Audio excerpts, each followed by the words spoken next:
12장 북쪽 지파들이 방귀를 들다.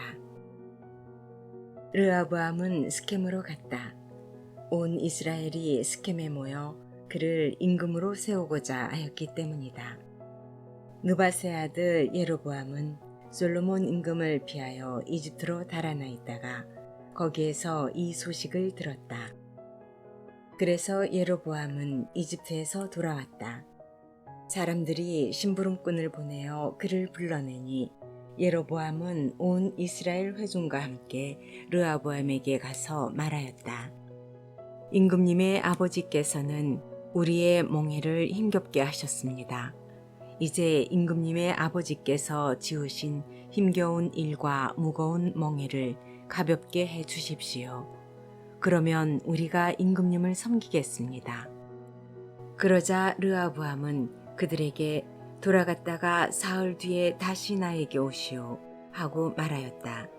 이 말에 백성은 돌아갔다. 르호보암 임금은 자기 아버지 솔로몬이 살아있을 때 그를 받들던 원로들을 불러 저 백성에게 어떻게 대답해야 할지 의견을 듣고 싶소 하고 의논하였다. 그러자 그들이 대답하였다. 오늘 임금님께서 저 백성의 종이 되어 그들을 섬기고자 하시면 그들에게 좋은 말씀으로 대답해 주십시오. 저 백성이 언제나 임금님의 종이 될 것입니다. 그러나 임금은 원로들이 내놓은 의견을 버리고 그 대신 자기와 함께 자란 젊은이들로서 자기를 받드는 자들과 의논하면서 그들에게 물었다. 나에게 임금님의 아버지께서 우리에게 베푸신 멍에를 가볍게 해 주십시오 하고 청하는 저 백성에게 우리가 어떻게 해야 할지 그대들의 의견을 듣고 싶소. 그러자 임금과 함께 자란 젊은이들이 이렇게 대답하였다. 임금님의 아버지께서 메우신 멍에가 무거우니 그것을 가볍게 해 주십시오. 하고 청하는 저 백성에게 임금님께서는 이렇게 대답하십시오. 이런 식으로 말입니다. 내 새끼 손가락이 내 아버지의 허리보다 굵소. 내 아버지께서 그대들에게 무거운 멍에를 메우셨는데 나는 그대들의 멍에를 더 무겁게 하겠소. 내 아버지께서는 그대들을 가죽 채찍으로 징벌하셨지만 나는 갈고리 채찍으로 할 것이요. 임금이 사흘 뒤에 다시 오라고 이른 대로 예로보암은 온 백성과 함께 사흘째 되는 날 르호보암에게 갔다. 임금은 원로들이 내놓은 의견을 버리고 백성에게 거칠게 대답하였다. 그는 젊은이들의 의견대로 백성에게 말하였다. 내 아버지께서 그대들의 멍에를 무겁게 하셨는데 나는 그대들의 멍에를 더 무겁게 하겠소. 내 아버지께서는 그대들을 가죽 채찍으로 징벌하셨지만 나는 갈고리 채찍으로 할 것이요. 임금이 이처럼 백성의 말을 들어주지 않은 것은 주님께서 이를 그렇게 돌리셨기 때문이다. 주님께서는 실로 사람 아히야를 통하여 느밧의 아들 예로보암에게 하신 말씀을 이루시려고 이를 그렇게 하신 것이다. 온 이스라엘은 임금이 자기들의 말을 들어주지 않는 것을 보고 임금에게 대답하였다. 우리가 다윗에게서 얻을 몫이 무엇이냐? 이사이의 아들에게서 받을 상속 재산이 없다. 이스라엘아, 내 천막으로 돌아가거라. 다윗아, 이제 내 집안이나 돌보아라. 그러고 나서 이스라엘은 자기 천막으로 돌아갔다. 그러나 유다의 성읍들에 살고 있는 이스라엘 자손들은 르호보암이 다스리게 되었다. 르호보암 임금이 부역감독 아도람을 보내자 온 이스라엘은 돌을 던져 그를 죽여버렸다. 그러자 르호보암 임금은 서둘러 병거에 올라타고 예루살렘으로 도망쳤다. 이렇게 이스라엘은 다윗 집안에 반역하여 오늘에 이르렀다.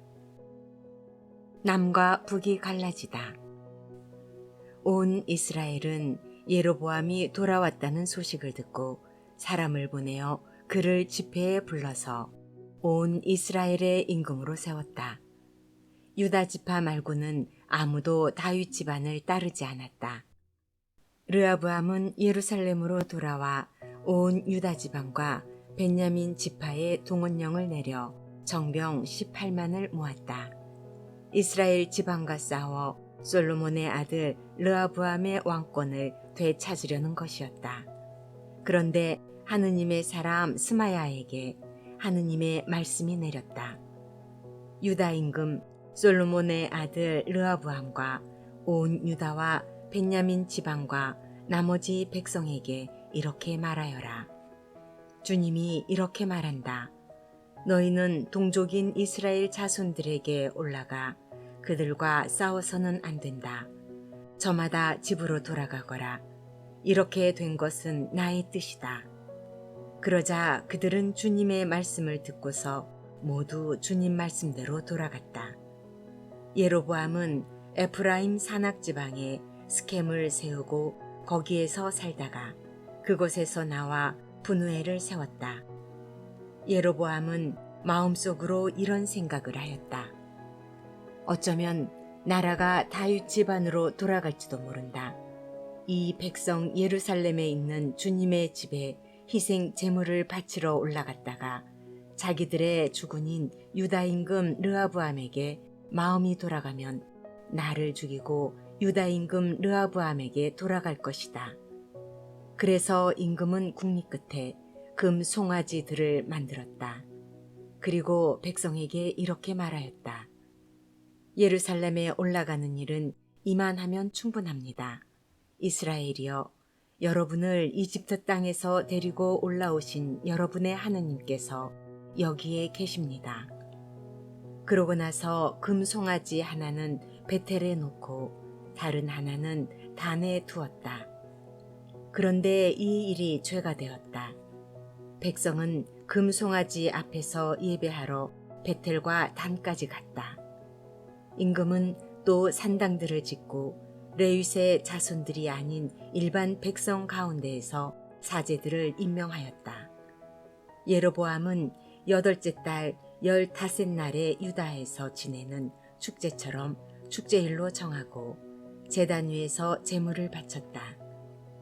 이렇게 그는 베텔에서 자기가 만든 송아지들에게 제물을 바치고 자기가 만든 산당의 사제들을 베텔에 세웠다. 임금은 자기 마음대로 정한 달인 8째 달 15날이 되면 베텔에 세운 제단에 올라갔다.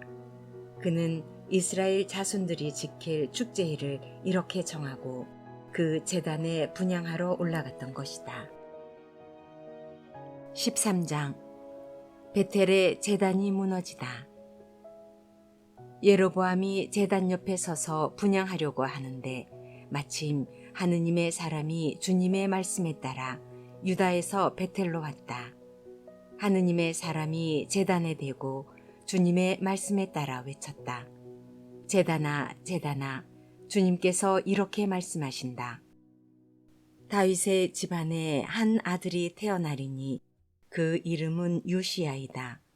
그가 내 위에서 분향하는 산당의 사제들을 내 위에서 제물로 바치고 사람의 뼈를 내 위에서 태울 것이다. 바로 그날 그는 한 가지 표징을 제시하며 이렇게 말하였다. 이는 주님께서 말씀하신 표징입니다. 이 제단이 산산조각나고 그 위에 있는 재가 쏟아질 것입니다. 예로보암 임금은 하느님의 사람이 베텔 제단에 대고 이렇게 외치는 말을 듣고 제단에서 손을 뻗으며 그를 붙잡아라 하고 명령하였다.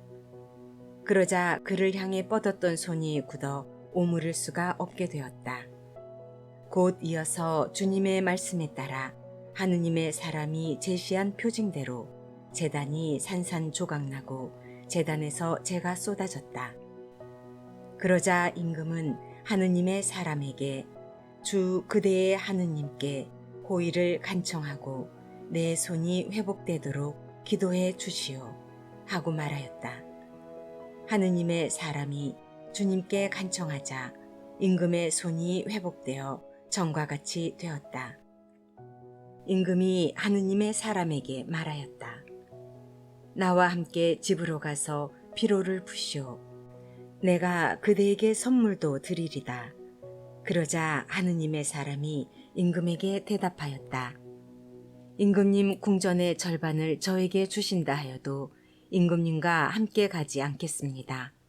그리고 이곳에서는 빵도 먹지 않고 물도 마시지 않겠습니다. 주님의 말씀에 따라 이런 명령이 저에게 내렸습니다. 빵도 먹지 말고 물도 마시지 마라. 그리고 온 길로 돌아가지도 마라. 그러고 나서 하느님의 사람은 그가 베텔에 왔던 길로 돌아가지 않고 다른 길로 갔다. 베텔의 늙은 예언자. 그 무렵에 한 늙은 예언자가 베텔에 살고 있었다. 그의 아들들이 와서 그날 하느님의 사람이 베텔에서 한 일을 모두 이야기해 주었다. 또한 그가 임금에게 한 말도 아버지에게 이야기해 주었다. 아버지가 그들에게 그가 어느 길로 갔느냐 하고 묻자 그의 아들들은 유다에서 온 하느님의 사람이 간 길을 보여주었다. 아버지는 아들들에게 나귀에 안장을 얹어라 하고 일렀다. 그들이 나귀에 안장을 얹으니 그가 나귀를 타고 하느님의 사람을 뒤쫓아가다가 향염나무 밑에 앉아있는 그를 만났다. 늙은 예언자가 그에게 당신이 유다에서 온 하느님의 사람이요 하고 묻자 그는 그렇습니다 하고 대답하였다. 예언자가 하느님의 사람에게 함께 집으로 가서 음식을 드시지요 하고 권유하였다. 하느님의 사람이 말하였다. 나는 어르신과 함께 돌아갈 수가 없습니다. 또한 어르신의 집에 들어갈 수도 없고 이곳에서는 빵도 먹지 못하고 물도 마실 수 없습니다. 주님의 말씀에 따라 이런 명령이 저에게 내렸습니다. 여기에서는 빵도 먹지 말고 물도 마시지 마라. 그리고 온 길로 돌아가지도 마라.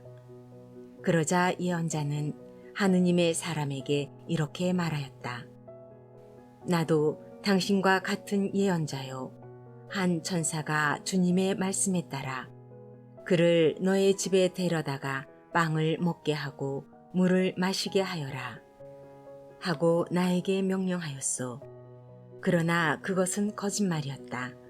그리하여 하느님의 사람은 예언자와 함께 돌아가서 그의 집에서 빵을 먹고 물을 마셨다. 그들이 식탁에 함께 앉아 있는데 하느님의 사람을 도로 데려온 예언자에게 주님의 말씀이 내렸다. 예언자는 유다에서 온 하느님의 사람에게 이렇게 선언하였다. 주님께서 이렇게 말씀하셨소.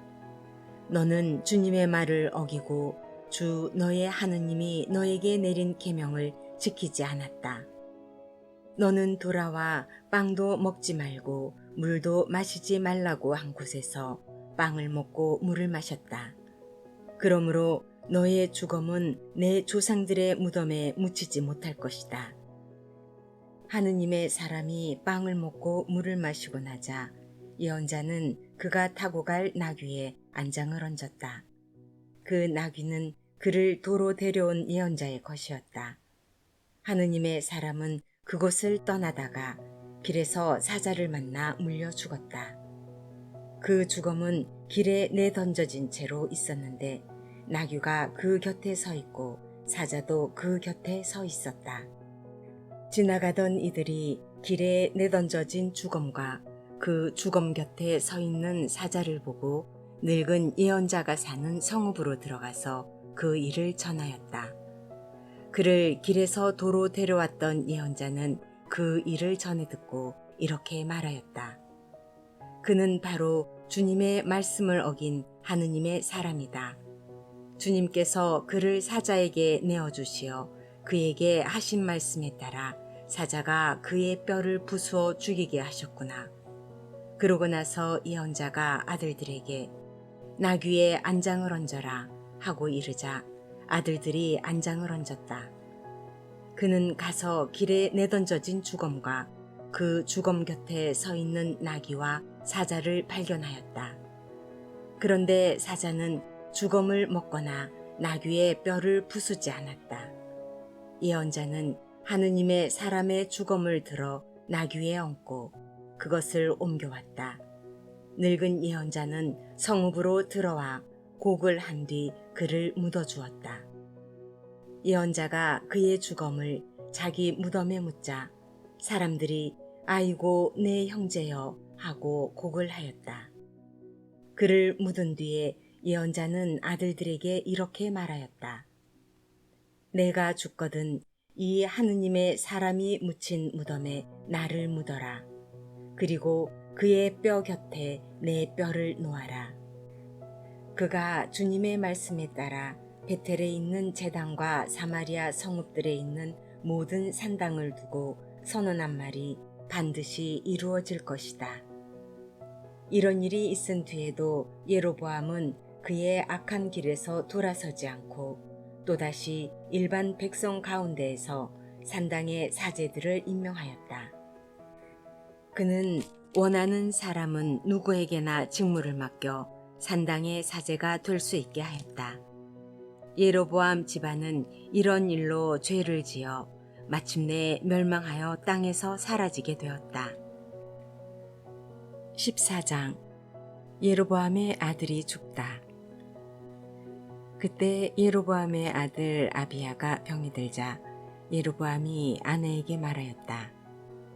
자, 당신이 예로보암의 아내라는 것을 알아보지 못하게 변장하고 실로로 가시오. 그곳에는 아이야라는 예언자가 있는데 그가 바로 나에게 이 백성을 다스리는 임금이 될 것이라고 알려준 사람이요. 빵 10덩이와 과자 몇 개와 꿀 한 단지를 가지고 그에게 가시오. 아이에게 무슨 일이 일어날지 그가 알려줄 것이요. 예로보암의 아내는 그 말대로 하고 일어나 실로를 향하여 나갔다. 그가 아이야 집에 이르러 보니 아이야는 나이 탓으로 눈이 침침해져 볼 수가 없었다. 그런데 주님께서는 아이야에게 미리 말씀해 두셨다. 예로보암의 아들이 병들어 그 아내가 아들의 일로 너에게 문의하러 오고 있다. 그가 오거든 이러이러하게 대답하여라. 그가 올 때는 다른 여자인 채 할 것이다. 아이야는 그 여자가 문에 들어설 때 발소리를 듣고 이렇게 말하였다. 예로보암의 부인이시여 들어오십시오. 그런데 어찌하여 당신은 다른 여자인 채 하십니까? 저는 당신에게 나쁜 소식을 전할 임무를 받았습니다. 예로보암에게 가서 말하십시오. 주 이스라엘의 하느님께서 이렇게 말씀하십니다. 내가 너를 백성 가운데에서 드러높여 내 백성 이스라엘의 영도자로 세우고 다윗 집안에서 나라를 떼어 너에게 주었다. 그러나 너는 나의 종 다윗과 같지 않았다. 다윗은 나의 계명을 지켰을 뿐만 아니라 마음을 다하여 나를 따랐으며 내 눈에 드는 옳은 일만 하였다. 그러나 너는 너보다 앞서 있던 모든 임금보다 더 악한 짓을 저지르고 게다가 다른 신들과 우상들을 만들어 나의 분노를 돋우었다. 이렇게 너는 나를 등 뒤로 내던졌다. 그러므로 이제 내가 예로보암 집안에 재앙을 내리겠다.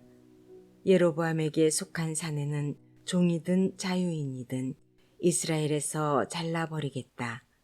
그리하여 똥거름을 말끔히 치우듯이 나는 예로보암 집안을 치워버리겠다.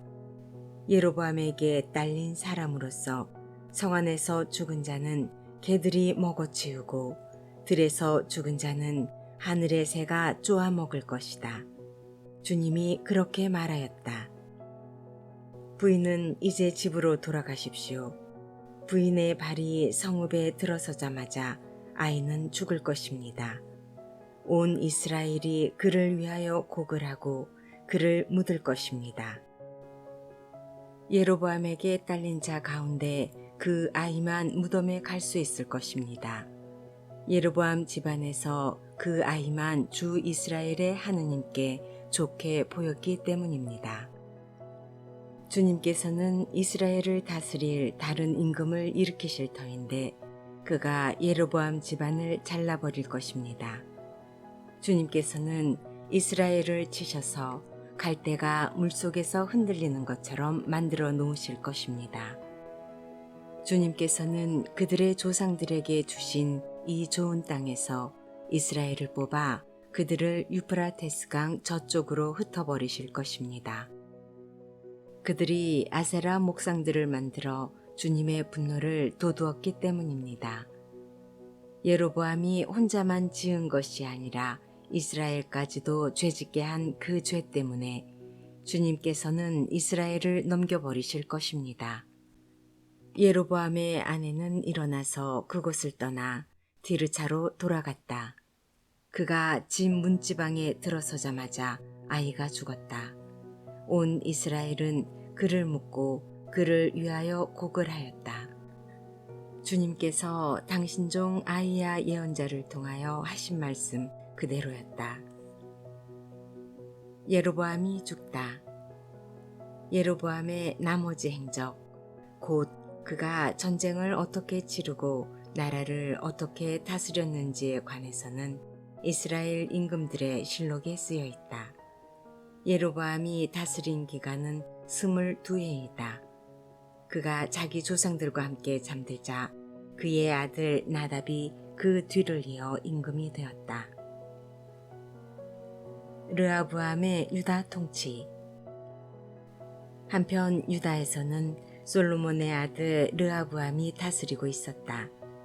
르하브암은 41살의 임금이 되어 주님께서 당신의 이름을 두시려고 이스라엘의 모든 지파에서 선택하신 도성 예루살렘에서 17해 동안 다스렸다. 그의 어머니 이름은 나아마인데 암몬 여자였다. 유다도 임금님의 눈에 거슬리는 악한 짓을 저질렀다. 그들이 지은 죄는 자기 조상들이 지은 모든 죄보다 더 커서 주님의 걱정을 불러일으켰다. 그들 역시 높은 언덕과 푸른 나무 아래마다 산당과 기념기둥과 아세라 목상들을 세웠다. 또한 그 땅에는 신전 남창들이 있었다. 그들은 주님께서 이스라엘 자손들 앞에서 쫓아내신 민족들의 온갖 역겨운 짓을 그대로 따라하였다. 르하브암 임금 제5년에 이집트 임금 시삭이 예루살렘에 올라와서 주님의 집에 있는 보물과 왕궁의 보물을 가져갔다. 모조리 가져가 버렸다. 또한 솔로몬이 만든 금 방패도 모두 가져갔다. 그러자 르하브암 임금은 금 방패 대신 청동 방패들을 만들어 왕궁 대문을 지키는 호위 군관들의 손에 그것들을 맡겼다. 임금이 주님의 집에 들어갈 때마다 호위병들은 그 청동 방패를 들고 있다가 다시 호위대실로 가져다 두곤 하였다. 르하브암의 나머지 행적과 그가 한 모든 일은 유다 임금들의 실록에 쓰여 있지 않은가. 르하브암과 예로보암 사이에는 늘 전쟁이 있었다. 르하브암은 자기 조상들과 함께 잠들어 다윗성의 조상들과 함께 묻혔다. 그의 어머니 이름은 나아마인데 암몬 여자였다. 그의 아들 아비암이 그 뒤를 이어 임금이 되었다.